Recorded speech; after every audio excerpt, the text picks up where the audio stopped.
তুমি যেমন তেমনই খুব ভালো, নিখুঁত শুধু রাজকন্যা হয়, কিছুটা ভুল একটু অগোছালো, জীবন কোনো রূপকথা তো নয়।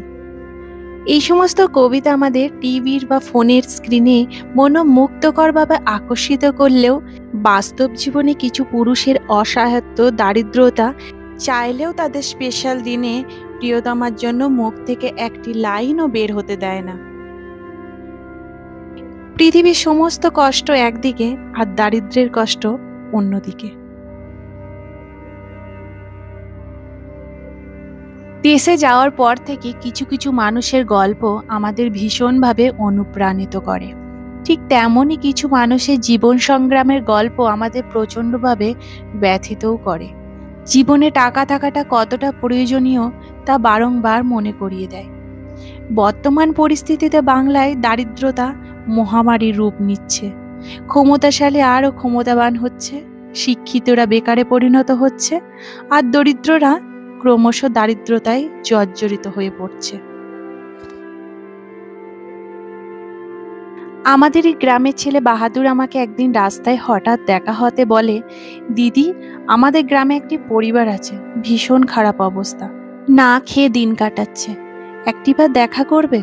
আমাদের ওনাদের সঙ্গে একটু দেখা করাতে বা অল্প বিস্তর সাহায্যের হাত বাড়িয়ে দেওয়াতে যদি একটি পরিবার ওনাদের স্পেশাল দিনে প্রিয় মানুষটিকে বলতে পারে, এই সফরে আমিও পাশে আছি, প্রেমিক পুরুষ সঙ্গী তারাও হয়, জীবন কোনো রূপকথা তো নয়, এর থেকে আনন্দের দিন আমাদের জন্যও বা কি হতে পারে। নমস্কার, আমি পিয়া। বাঙালি পরিবারে আপনাদের অনেক অনেক স্বাগত। আশা করি আপনারা খুব ভালো আছেন এবং সুস্থ আছেন। একদম সত্যি, জীবন কোনো রূপকথার গল্প না। জাদুর ছড়িতে বোতাম টিপে ম্যাজিক করে সব চা পাওয়াগুলোকে বাস্তবায়িত করা যায়। বাঁচতে গেলে প্রতিনিয়ত সংগ্রাম করতে হয়। সমাজের যে কোনো মানুষ যে অবস্থাতেই থাকুক না কেন, চা পাওয়ার তো শেষ নেই। সেই চাওয়া পাওয়াকে বাস্তবায়িত করতে মানুষজন আজ হিমশিম খাচ্ছে। বর্তমান সমাজে ডিপ্রেশন, মানসিক অবসাদের সংখ্যা বেড়েই চলেছে। প্রতিনিয়ত সেলিব্রিটি থেকে সাধারণ মানুষের অবসাদের ভুক্তভোগীর সংখ্যাও বাড়ছে। এদের কাছে ন্যূনতম প্রয়োজনীয়তার চাহিদা ও যোগান হয়তো আছে, কিন্তু মানসিক শান্তি নেই। আমরাও মাঝে মাঝে শহরের আবদ্ধ বেড়াজালে থাকতে থাকতে এবং চারিপাশে অবসাদের ঘটনা দেখতে দেখতে সেই অবসাদের গোলকধাঁধাতে কখনো কখনো একটু আধটু করে আটকে পড়ছি। ভাবছি জীবনে কোনো ম্যাজিক হওয়া দরকার, সত্যি জীবনে করার মতো আর কিচ্ছু নেই। ঠিক তখনই যদি প্রত্যন্ত গ্রামে অসহায়ত্বের সাথে বসে থাকা কোনো বৃদ্ধা নিঃসন্তান দম্পতির সাথে দেখা করে জানতে পারেন, বৃদ্ধ বয়সে শারীরিক জোর হারানোর পরও দিনের শেষে বাড়িতে রোজগার করে খাওয়ানোর বা দেখাশোনার মতো কেউ নেই। সমস্ত ইন্টারনাল অর্গান ঠিকঠাকভাবে কাজ করতে না পারলেও দিনের শেষে বাঁচার অদম্য ইচ্ছাশক্তি বসে থাকে সুস্থতার আশায়।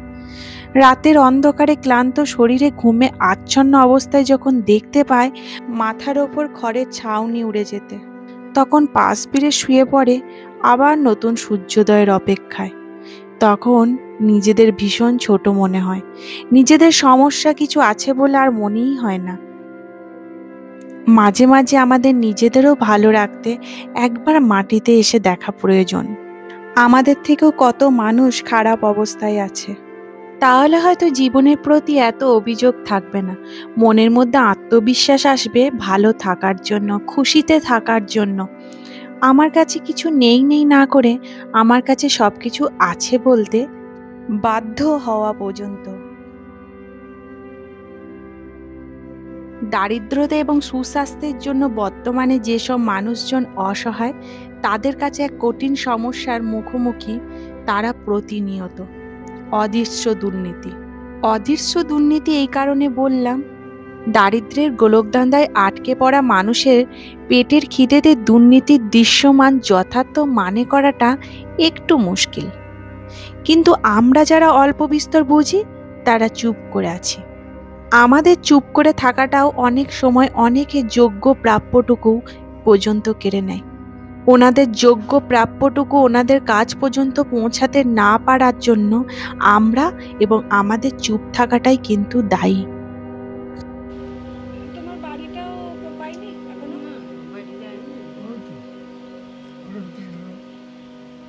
কিভাবে ডিস্ট্রিবিউট করছে বাড়ি? ওই এক জোড়া আমি তো যাদের ভালো বাড়ি তাদের বাড়ি দেখতে পাচ্ছি। এক জোড়া ধরো 5টা বাড়ি দিয়েছে। আমি তো ওটাই বলছি, কিভাবে ডিস্ট্রিবিউট করছে? 4টে বাড়ি দিয়েছে। আবার এক জোড়া ধরো এটা হওয়া দরকার না?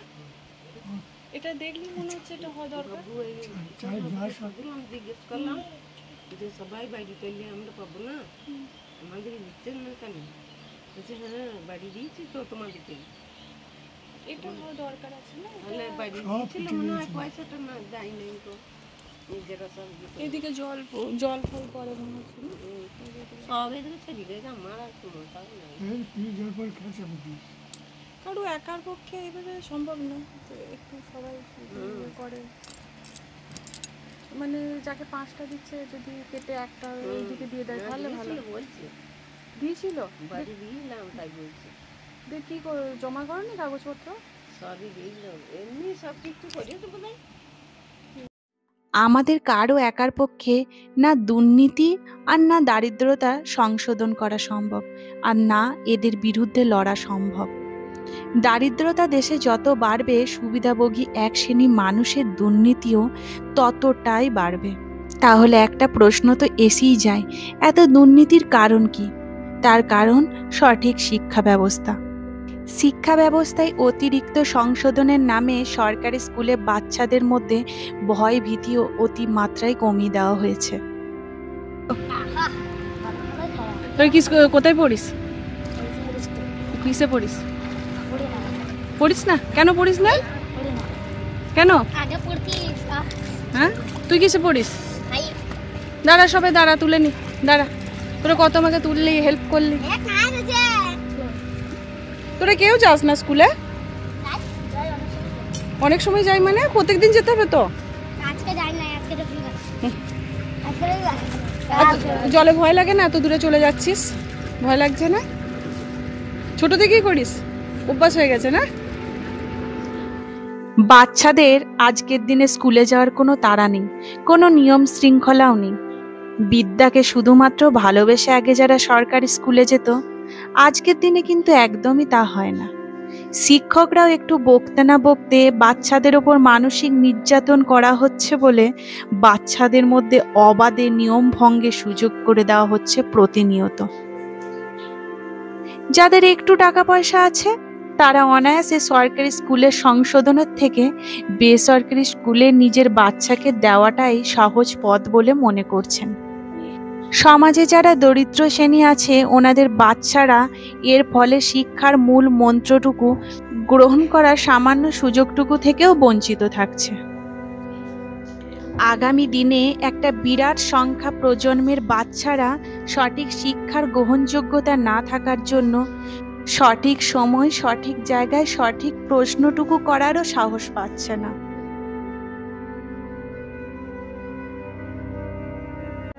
আজ শুধুমাত্রই এসেছিলাম আমাদের বাড়ির স্বপ্ন পূরণে, নিজেদের আরাধ্যা, নিজেদের গ্রাম এবং স্কুলকে ধন্যবাদ জ্ঞাপনের উদ্দেশ্যে। কিন্তু ফিরছি অনেকখানি অভিজ্ঞতা এবং অকৃত্রিম ভালোবাসা নিয়ে।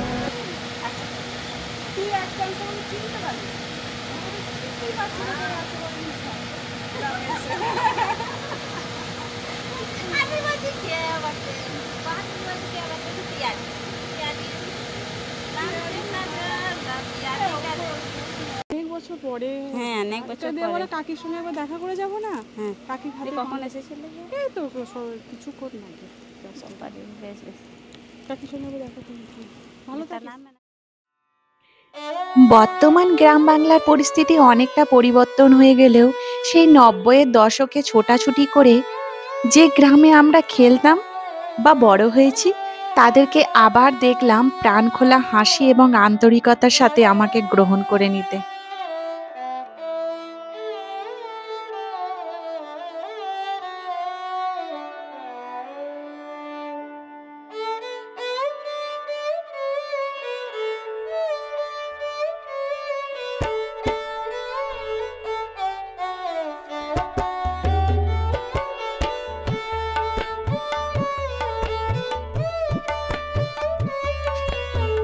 নস্টালজিয়া কাকে বলে? নিজেদের গ্রামে পূজা পার্বণে একবার গেলে এখনো সেই অভিজ্ঞতা উপলব্ধি করার সুযোগ হবে।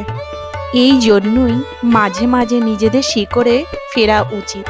ফিরে এসে এত ব্যস্ত এবং দুশ্চিন্তার পরিবেশেও আমরা বলতে পারবো আমরা অনেকটাই ভালো আছি, সুস্থ আছি। ফ্যানটা চালিয়ে দাও, এই গরমটাই খুব করে। তবে দেশ থেকে নিয়ে ফিরলাম কিছু খারাপ অভিজ্ঞতাও। সরকারি স্কুলে অনেকটাই বেহাল অবস্থা। যুগের সাথে তাল মিলিয়ে এবং প্রতিযোগিতামূলক দিনের সাথে লড়ার জন্য উন্নত মানের শিক্ষার যথোপযুক্ত অভাব। আনতে হবে সরকারি শিক্ষা ব্যবস্থার আমূল পরিবর্তন। আজকের দিনেও কিন্তু একটা বড় সংখ্যার বাচ্চাদের অবৈতনিক সরকারি স্কুলেই পঠন পাঠনের একমাত্র সাধন। শিক্ষা দ্বারাই একমাত্র সম্ভব আমাদের ভবিষ্যৎ প্রজন্ম এবং আমাদের বাংলাকে আলোকিত করা। শিক্ষার বেহাল অবস্থার জন্যই কোথাও না কোথাও দুর্নীতি ও দারিদ্র্যকে মহামারীর মতো মাথা উঁচু করে বাড়তে দেখে এলাম। এরকম কয়েক বছর চলতে থাকলে আমাদের ভয়ঙ্করতম অন্ধকার দিন দেখার জন্য প্রস্তুত থাকতে হবে।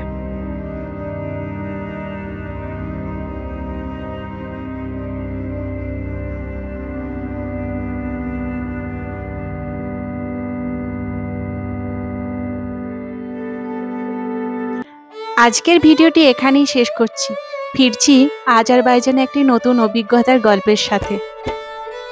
আপনার যদি আমাকে এবং আমার বাঙালি পরিবারকে ভালো লেগে থাকে এবং পরবর্তী ভিডিওগুলি দেখব বলে মনে করেন, তাহলে লাইক এবং সাবস্ক্রাইব করার অনুরোধ রইল। ভিডিওটি আপনার পরিবার পরিজনদের কাছে শেয়ার করে দিয়ে আমাকে ওনাদের কাজ পর্যন্ত পৌঁছাতে সাহায্য করার অনুরোধ রইল। কমেন্টের মাধ্যমে আপনাদের মহামূল্যবান মতামত রাখারও অনুরোধ রইল।